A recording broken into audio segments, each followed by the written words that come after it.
Hello, I'm Don Moores, welcoming you to Montgomery Week in Review. During news briefings at the White House by the President's press secretary, we get a lot of lectures about the news being just fake. Well, Brian Karem, the managing editor, the great senior editor of the Sentinel, has his own story of questioning the claim of fake news because he's there every day on the front lines at the White House press office. Though the Supreme Court has decided to put off a final decision, actually it'll be hearing a decision in October, on the president's immigration ban, there are still decisions being made that are resulting in visa denials, including one that hit the newspapers regarding a girls' robotics team from Afghanistan. Mariana Cordier, a local attorney, has this story. She's going to try to explain it to us in terms we can understand.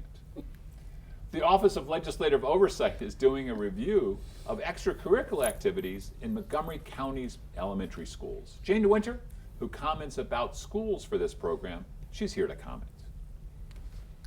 Business startups are increasingly focusing on products for older people. Stuart Rosenthal, editor and publisher of the Beacon newspaper, has this story, as well as stories about the upcoming Beacon Expo and the home inserts, and what all of these mean for our future. Brian Karem, I'm surprised that you're not here in kind of a boxing outfit. Well, I You've gave been it up doing for battle for all of us, man. What's going Thank you. on? Well, it's very contentious in the press room these days. The White House continues to label us as fake news. And last week, for the first time in a week, we had an on-camera briefing from Sarah Sanders, and she took the opportunity to bash CNN specifically and the press in general, called us fake news while urging us to look at something that was in fact fake news. Wasn't that incredible? I'd had enough, yes. That was a little shocking. It's, And then what happened, Brian?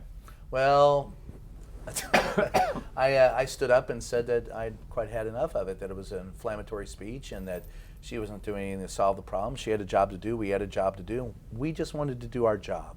There's no hidden agenda against the President of the United States. We just want answers to the questions. And unfortunately, the questions that we ask, we're still not getting answers to. And the simple fact of the matter is, before I could, look, nobody wants to be the story. I didn't stand up going, hey, rah, this is going to be all about Brian. I'm Brian Karem. Yeah, I'm Sentinel Brian. newspaper. Yeah. Right. I'm the executive editor of the Sentinel newspapers. Right. And you have to talk to me. That's not it. It simply boils down to the fact that we have a job to do. And before I can do that job, you've got to quit bashing us, because it is inflaming some contingents of our population who think that we are, and death threats have followed, and it's a short stretch between this and actual violence against reporters. Well, and I think it's so important that usually anywhere in the world where press is restricted, freedoms are restricted. So There lies for tyranny. us, the Constitution, it gets down to the bare bones of the Constitution and the right of freedom of speech, to have individuals, because not everyone can be there to ask questions. Undermining the Fourth Estate is that's the only real agenda I've seen out of this president. Let me ask you a question. Every president back to Washington has complained about the press. Every single one of them, Every yes. one of them. Because your guys are pains in the butt. Yeah, we get things wrong sometimes. We're Right. human. But in terms of just the questions, don't they understand? Let us do our thing. But has any administration ever treated the press in such a way? And I'll say compared to the last couple of years. There's no comparison. There's absolutely none. And I will, first of all, defend Sarah and Sean Spicer, the press secretary. They've done some things that are very good about opening up and making the process transparent. Skyping for people outside of the district who want to get in and get a question. They've called on people other than the front row. They bring in members of the cabinet to talk to us. They've done some very good things. It's the president himself who is the bully. It's the president himself who has that agenda. They're telling us they respect the First Amendment while he's calling us the enemy of the people. So when you look at a growling dog, which end do you believe? The end with the teeth or the end wagging its tail?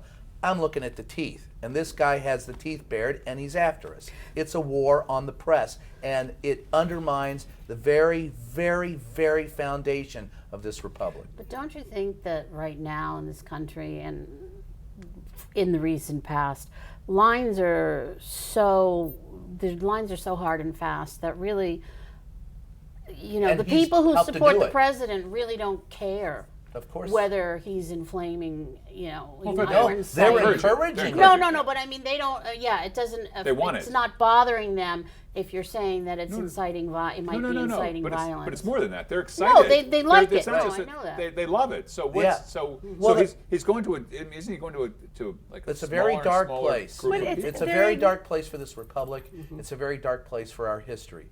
And we have to stand fast. And the press has got to understand, they're members of the press corps who say, it's not business as usual, the rules have changed, but all we have to do is do our job and we'll be okay.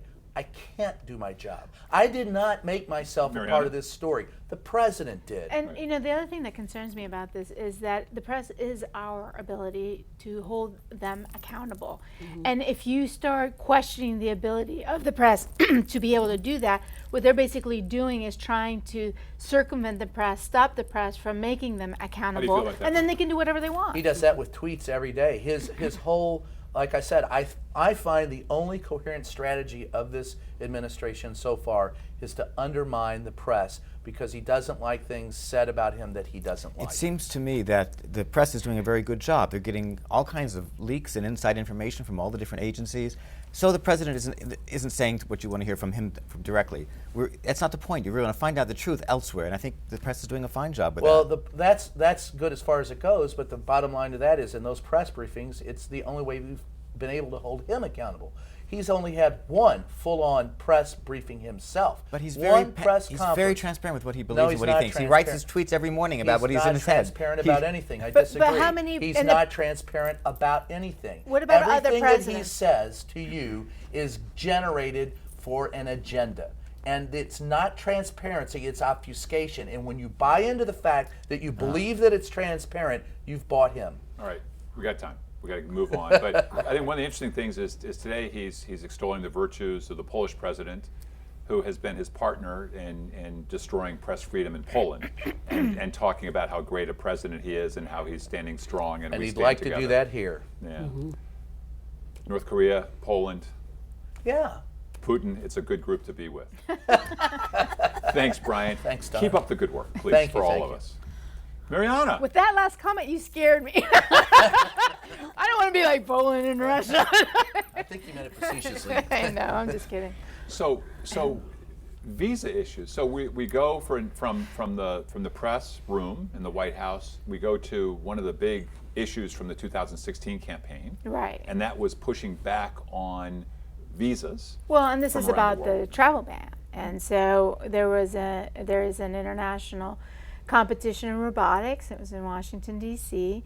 And there was a group of girls who had won from their country to come, which is a big deal. Afghanistan girls, science, robotics, they were coming to the United States to compete, and their visas were denied. And the initial thought of many people was, well, their country's part of the visa ban. Well, no, Afghanistan is not one of the countries. Right. And the question is why? And no one has a really good answer. But what a black eye for, Afghanistan's a country that we're trying to promote, and we're in this and sort part of of thing, the thing girls is the empowerment. culture that we're trying to change in Afghanistan that does not permit girls to be educated. It doesn't permit them, to go uncovered if they choose. And they'll stone them to death. And these girls are brave. They're exposing themselves internationally in a science competition, and they're shot down, and by nobody else but the United States. So it's a black eye. It really is, particularly because Iran and a Syrian team did get accepted. So. And those are countries that are In on the ban, list. right? Yes, Right. yes. So the question is, what is the criteria, right? And then there are some immigration attorneys who say that the issue is about issuing a tourist visa to somebody who may not want to go back home, and that is an argument that we can all see and understand that perhaps these ladies would not like to go back to Afghanistan. There's a lot of opportunities here that are not there, but we can't just assume that that's the reason. We don't know. And the fact that other teams that are in difficult areas, Syria, Iran, who their teams were permitted to attend, were given the permission to come. Why? And particularly because it was in this auspicious occasion of a international robotics competition. Obviously, we don't know the real reason, but I could just suggest possibly if you're coming from a country like Iran, where your family is left behind, and you know if you come to America and you decide to stay, your family's going to pay for it. They're going to be suffering for that. Maybe in Afghanistan, the idea was that wasn't going to happen.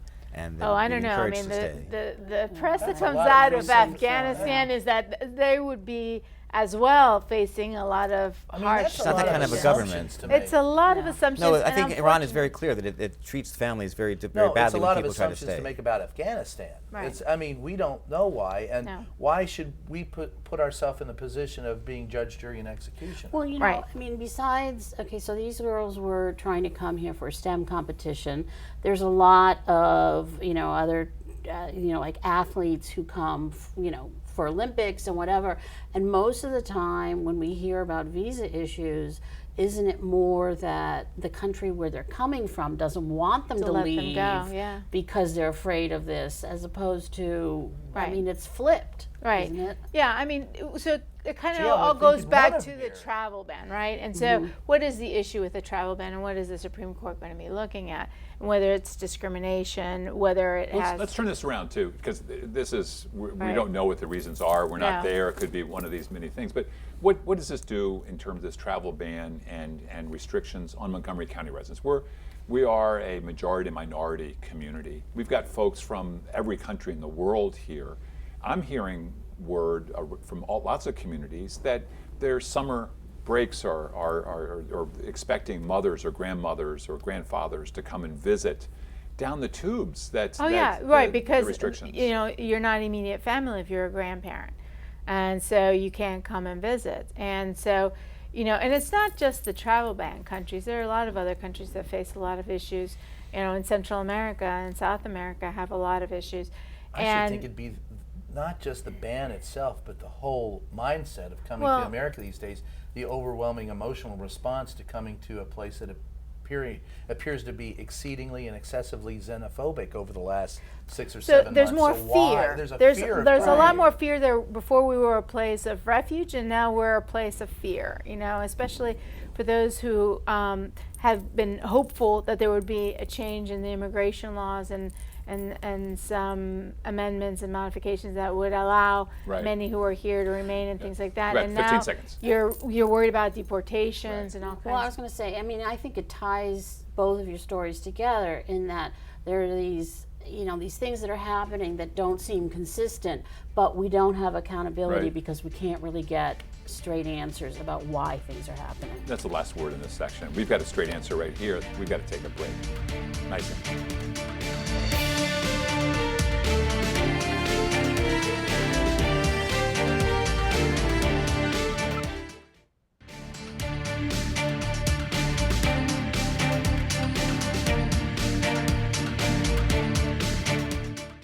We meet again. And we're back. Hey, Jane, welcome. Thank you. So we've gone from the national and the international, and now we're coming to our kids. Right. What's going on with the elementary school programs, and why is the County Council's Office of Legislative Oversight putting together a report on our extracurricular activities at our elementary schools? Right. Well, I think that in part it's a reaction that the county over the last 8 or so years has spent a lot of time and money focusing on programs at the middle school level, and we have a program at a number of middle schools funded by the county and by the state called Excel Beyond the Bell that provides free programming for middle school kids. Because we want these kids to be able to stay in school if they have to, if they're in trouble. We want to see them continue to be educated through the day, right? And that in this program they're fed after school, they have educational and recreational activities, they're not getting in trouble, the program goes till 12 to 14, 15-year-old kids can get in trouble? I never represented did, a but, few. I'm shocked and dismayed. Yeah. Okay, so now we're looking to see what do we need to do with the younger looking kids. at elementary school, and I think that there has been a pilot program that was at Southlake and Burnt Mills, and they're adding one more school to it this year. So I think in light of the fact that they're kind of making some forays into doing an analogous thing, the Office of Legislative Oversight was tasked with sort of doing a countywide survey of what they're calling it, supply and demand. Well, give us a sense. Give us a sense of what kind of extracurricular activities are available to kids and where you think we're headed to as a county over the next 5 years. Well, there's a huge, huge range of things, and many of them take place right at the schools after school. Many of them are sports, like MSI soccer or something like that. But And I know that many of them, like the schools that have some wealth, like Somerset has a foundation, and many of the after-school programs will come out of that. That's been an issue of what kind of disparity there may be in the county between the wealthier schools and the less wealthy There's huge schools. disparity in what's available to kids at, say, Title I schools, which are the schools with the highest poverty level, and schools on, like the western. Do you see So- cuts coming? Well, the thing is that most after-school programs for elementary school Self-funded. kids are fee-based. Yeah. And so That's what I was going to ask. If they Yeah. were free Yeah. or being paid for by the no, county, they're they're not. I see. They're right fee-based. now they're fee-based, Right.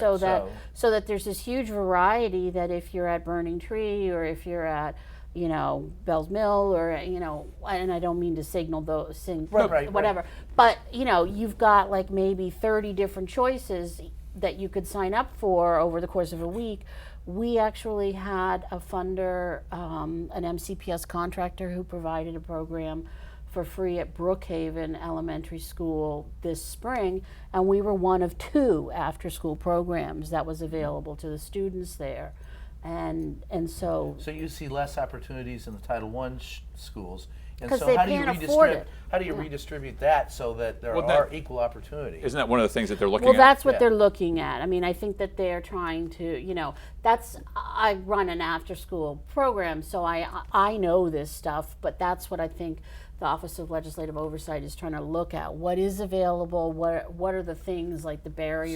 So the bottom line is, at some point in time, do you see this being underwritten by public funds?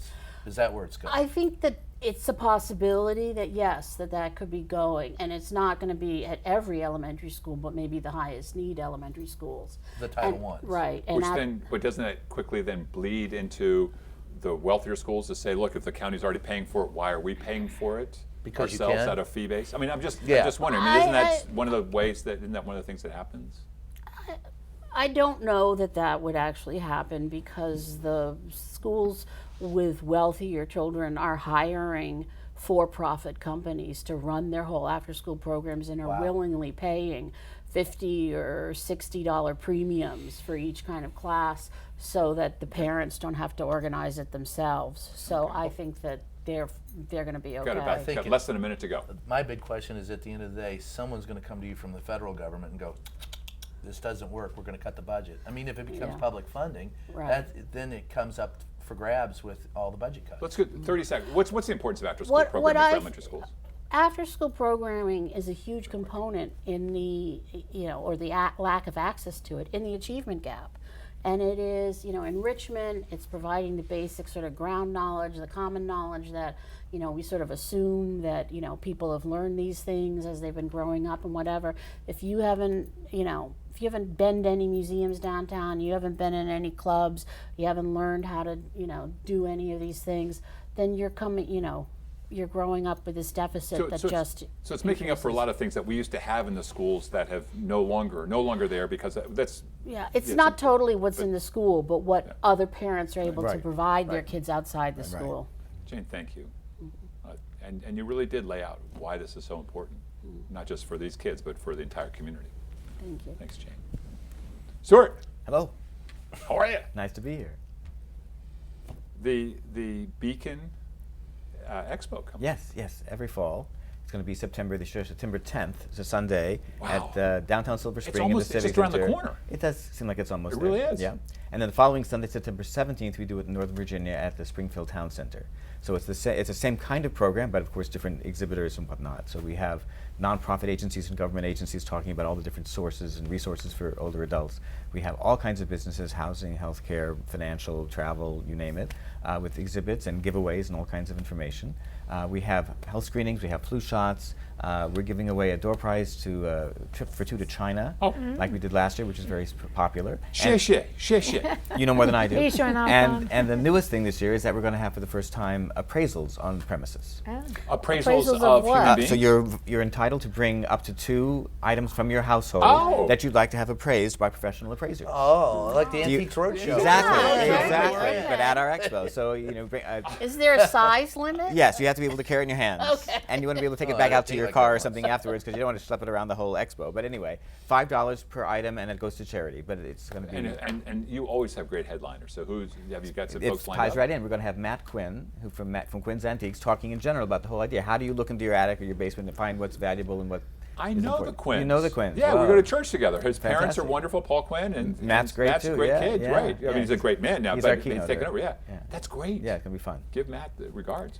Thank you. Because I need to be there now. Yes. Yeah. All right. So Me what? too. Well, for the anybody's appraisal. welcome. Right. It's open to everybody. Right. Housing. Tell us about Oh, housing. this in the July issue, we have our quarterly housing and home care options pullout section. I just thought I'd briefly mention it because there's a whole wide variety of stories on every aspect of housing and home care. How do you deal with an intergenerational household, and how do you prepare for having grandparents or grandchildren or whatever living with you? How do you choose a memory care unit for someone who might have Right. memory problems? How do you avoid falls in the home? How do you protect your home from summer storms? How do you find things that you've lost in your? I mean, I all asked him kinds of about topics. memory loss, but I forgot. We have an article for you. So there's lots of things there too. That we can, Let me ask you this: just coming through, is there the issues that we talk about in terms of health and as we get frailer and older? Are there differences that you've seen between the different groups in Montgomery County? Wealthy, poor. Is there something about immigrant folks coming? Is there anything, or are we just headed sort of generally? the county's programs are open to everybody, and they are very diverse and very, very wonderful. And they're all funded by federal and state dollars too. Mm-hmm.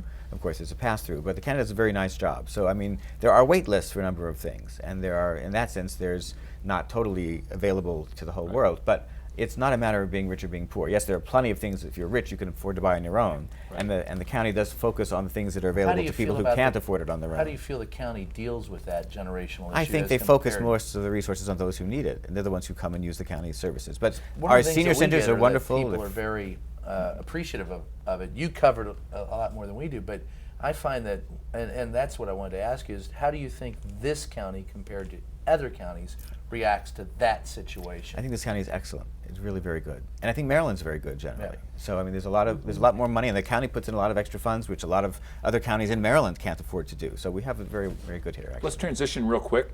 The county sees a need. The state has seen a need, and they've stepped in to meet the need. Private sector Yeah. sees opportunities, Yep. and they're stepping in They are. to help sell us things that we may or may not need. Sounds like a lead into my cover story this month. Oh my gosh! Sounds So like tell us more. capitalism at work. Yes, indeed. So there's an article about startups. Just over a minute left. National startups that are trying to focus on the older market and to make things that are helpful to people and also great ideas. I'll just quickly throw out a few things. Smart glasses. Google Glass didn't really go very far. It was just sort of a cute thing. They have now smart glasses for older adults or anybody with low vision. It takes whatever you're looking at and it brightens it, it enlarges it. You can zoom in by just talking to it. It'll read text to you if you have trouble reading it. All kinds of wonderful things through the computer and the cameras that are associated with these Isn't that kind of sunglass part and kind of parcel things. of the fact that the baby boomers are aging Indeed, and we're indeed. still blazing a trail That's for right. consumers And it's a good all thing. the way to the grave? We're all going to benefit from So that. if it will read out loud to you, does that mean that if you were blind, you could get these? Well, they've had those for years, actually. They've had things that okay. read to Well, the blind then for a long I- time. Keep going. Keep going. Okay, Yeah. then You there's got momentum. another service for people who have dementia or something of that sort. Caregivers don't really know how to take care of them. They don't really know what they like, what they need, what their past is. So there's a very simple idea, and it's great. It's called Memory Well, where they have journalists write up the life stories of someone who's a patient with dementia, and they set up a little website for them, and then the family can upload their favorite songs, their favorite videos, family videos, pictures, all kinds of things they might know, and then the caregivers have access to all this to use in trying to calm down and deal with their patients. I think that's a great idea. There's something called Round Trip, which is like a Lyft or Uber, but it's for people needing non-emergency medical transportation to their appointments. And so much more. All And, kinds and of where do people read about all that you're talking about? In and the much more? Beacon. And what's your newspaper? TheSentinel.com. Thanks to all, and you guys too. Gee, Jane, do you feel I know, yeah. And thank all of you in the viewing audience for joining us for this week's edition of Montgomery Week in Review. I'm Don Mooers, inviting you to join us next week at this very same time.